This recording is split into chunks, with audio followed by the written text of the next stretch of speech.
Welcome to JTV News. Thank you for joining us. Here are the headlines.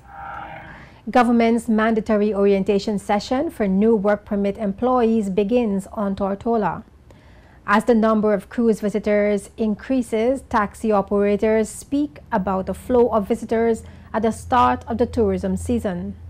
Premier Smith addresses the 62nd OECS Heads of Authority meeting, highlighting the importance and benefits of partnerships. Geographical Information Systems mapping clarifies electoral boundaries and assists in crime fighting and monitoring marine protected areas. Tortola Pier Park continues to make progress as the momentum builds for its grand opening.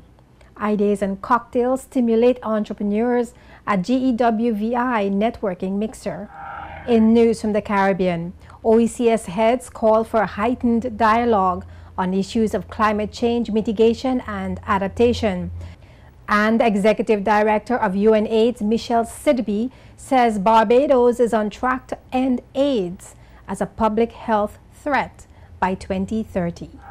In Medical Edge Health Report, using a handheld cell phone while driving, or what's called distracted driving, claims hundreds of lives each year and causes varying injuries. To make this point to the most vulnerable drivers, Mayo Clinic takes teenagers through a virtual reality check.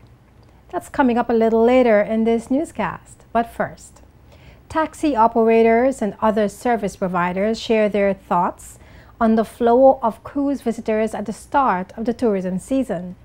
All the way, it's looking good. Size ship we have in today, we never had that ship before, and at the beginning of a season like this. The season before that hardly had any ships.